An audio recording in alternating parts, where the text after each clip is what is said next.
Peminat cruiser, korang tunggu dulu. Tengok ni sampai habis. Sekarang kita dah ready stock. Kita baru je sampai. QJ SRV 250 AMT.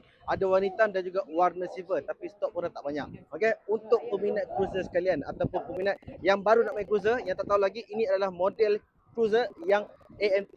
Itu maksud dia auto. Okay, dia tak ada pakai clutch, tak ada pakai gear. Gear dia terletak dekat bahagian sini sahaja. Dia main kat sini. Kalau korang tak nak pakai gear pun tak apa. Disebab dia auto je.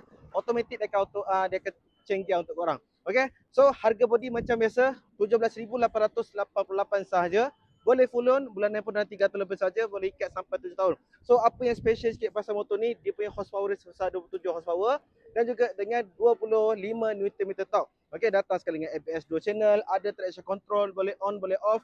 Untuk riding position pun sangat selesa. Ni motor ni ngam lah untuk korang yang nak jalan jauh ke, okay, nak pergi buat daily ke, contohlah kalau katakan nak pergi Seremban ke KL, ulang alik, tak ada masalah tuan. Sebab dia punya tank pun dalam 13.5 liter macam tu. Okay, agak besar juga untuk tank dia. Kalau untuk ada saiz yang berbadan kecil ke ataupun perempuan yang minatkan model cruiser ni sebab dia auto kan. Okay, yang ni dia punya berat dia dalam 167 kg je. Okay, tak berat pun. Lepas tu dia punya ketinggian dia dalam 700 mm. Kalau macam Adli 168, Adli ngam je. Okay, dengan saiz badan Adli macam ni, Adli pun minat macam ni sebab apa?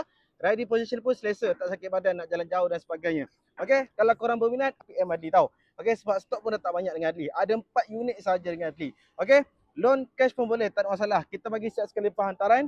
Yang paling penting kita nak bagi 5 tahun waranti dan juga unlimited mileage. Kalau korang berminat, apa lagi tunggu? Cepat-cepat PM dekat bio. Bye-bye.